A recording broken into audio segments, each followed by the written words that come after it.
So we got a video here from Rima Evanstar. I've actually seen a few videos in the past. I haven't seen this particular video, but apparently it's about Matara when reason why she stopped talking to Vshojo members. I imagine this probably has a lot to do with the Vshojo stuff that happened behind the scenes. How they used to turn these girls against each other. Okay, let's see how this goes. They had two more before we got to know the first one. Also, by the way, to be very clear, my friends don't owe telling me that they have a baby, especially when we don't talk very often. Baby? Like, you know. Look at all this shit in the chat. I wonder what is going between them, Zen and Mouse. I believe Zen and Mouse like unfollowed each other from Twitter at one point. I don't know if they still are or not.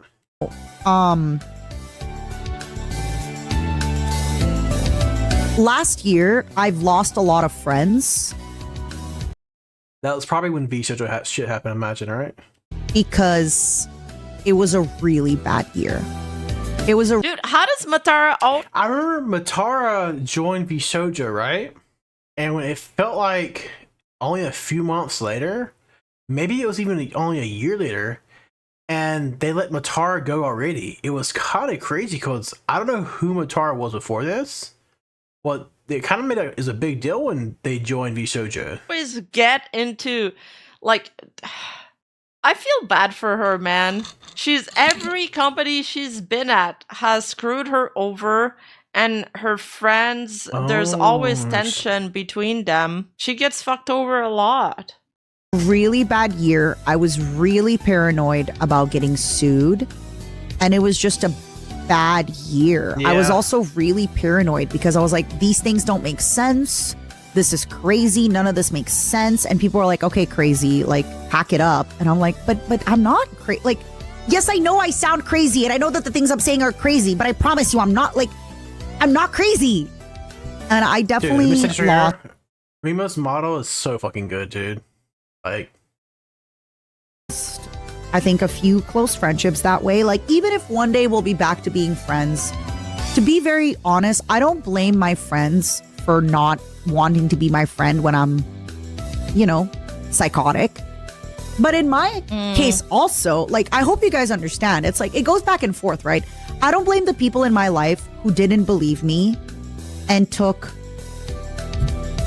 Gunrun's side in the situation when he was telling them sweet nothings in their ears. Dude, I'll say this again, dude. The shit that happened in Silverville, the Hogwarts Legacy, and not a single fucking Vshojo member stood up for her or even sitting in it. They all believed fucking the shit, and then Gunrun was secretly bashing the fuck out of her, and they all, dude, I don't know, man. I really don't know. You know? But I also am aware that, like, in my case, I don't want to be someone's friend again. If, like, you didn't give me the benefit of the doubt. You didn't trust me. I'm curious, what happened to Matara? 'Cause I really haven't heard. You didn't listen to me. Oh. Like, it's this weird gray area. So I also don't blame people that, like, you know, didn't want to be part of my life during that thing. And, like, do you want to be friends with somebody that's, like, paranoid of getting sued, that's, like, complaining, that's like, ooh, my big problems, I'm scared, I got fired, I get it. So I also... But sued for what? For just telling other talents, hey, I think our numbers are not adding up?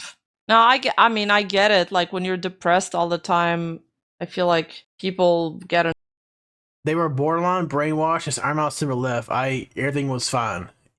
annoyed at possibly. it. But yeah, it's true. It's true that if you're negative all the time, you know what, at one point, your friends will be fatigued. At first, they're going to be standing with you, but at one point, there's fatigue. I don't know. Like, it's nobody's job or responsibility to tell me about stuff. I could have been a better friend. I could have reached out more. I could have been there more. But I do this thing when bad things happen that I isolate and I close off. And yeah, I did that. Oh, okay. Matara mentioned that when she tried to warn the officials down, she pushed really hard when they were ready to accept what was happening. Wait, read this?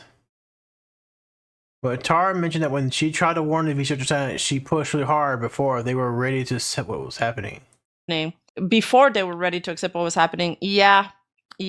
I remember that.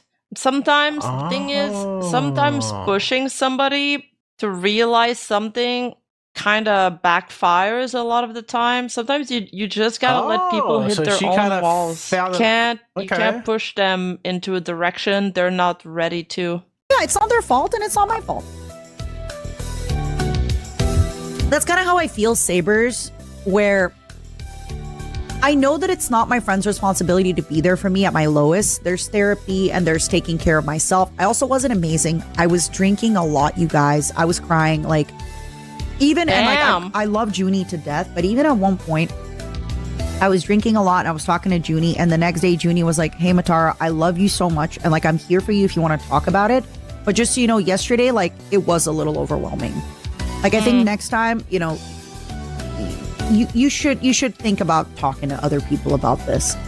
And I went back to therapy. And I'm really, really grateful that she told me. I think a lot of people would not have told me.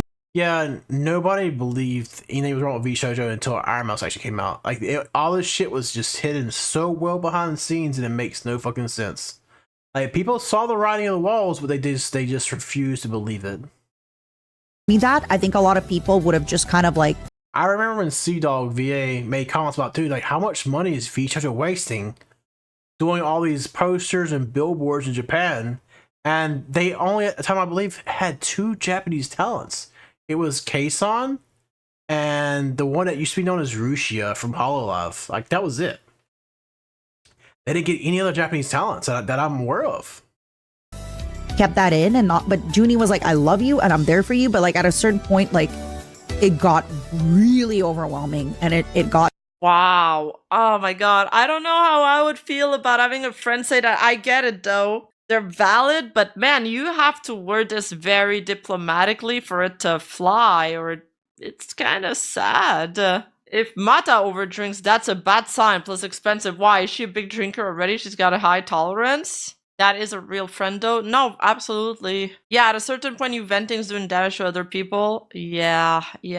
She was being gaslit by Vshojo staff, true. Well, they all were. All of them were being gaslit. She was like, hey, something's not adding up. And then the other people are like, no, well, the CEO is telling us otherwise. So you're being crazy and you're causing trouble. So that's why she got let through. She sensed some things were not going well in the back of the company. And then like, all right, so now we're going to part ways with her.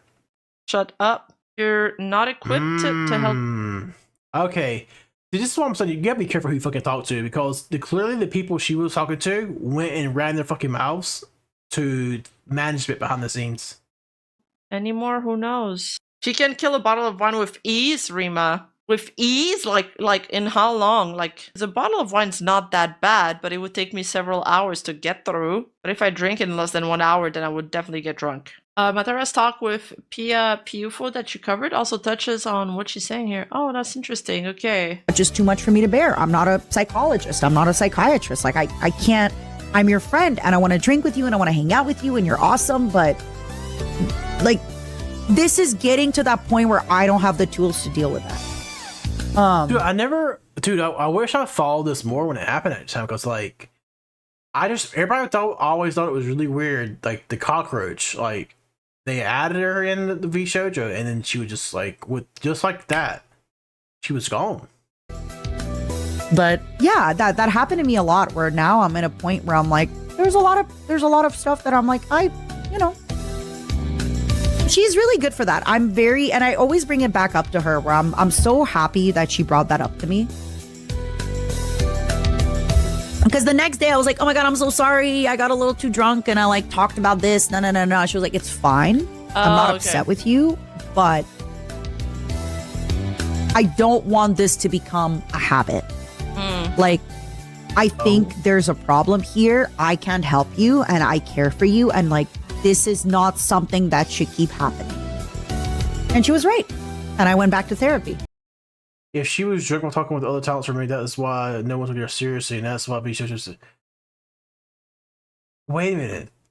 So she had doubts about the stuff going on behind the scenes, got drunk, talked with some of her other talent friends. They went and snitched on her to fucking management staff. And then staff was like, oh yeah, need to fucking get rid of her now before fucking something comes out. Wow. But yeah. So that's all. Yeah, I feel like if you're a content creator, you just need to go to therapy. There's too many crazy shit going on all the time. I don't know. I think. Alright, well.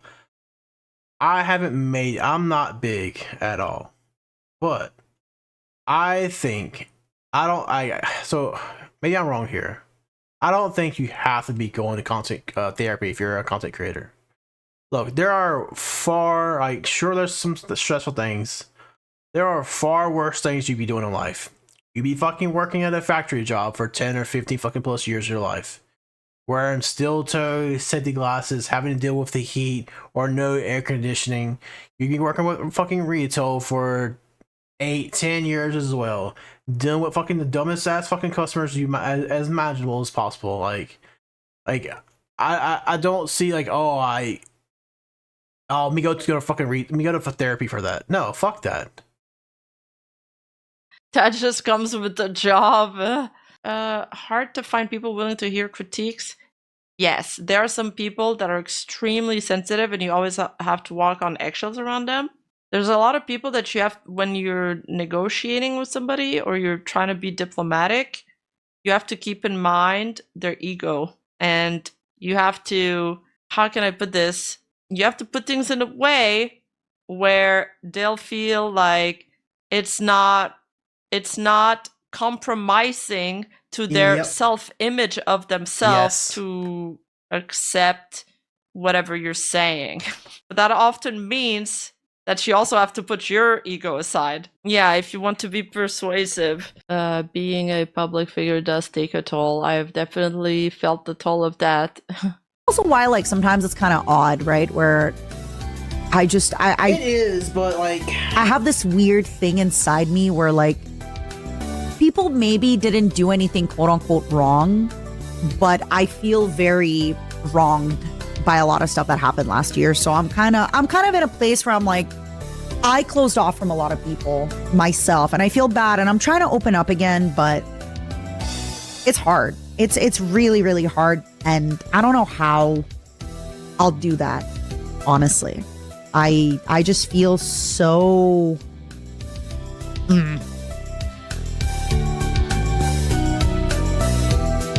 But yeah, let's play games, shall we?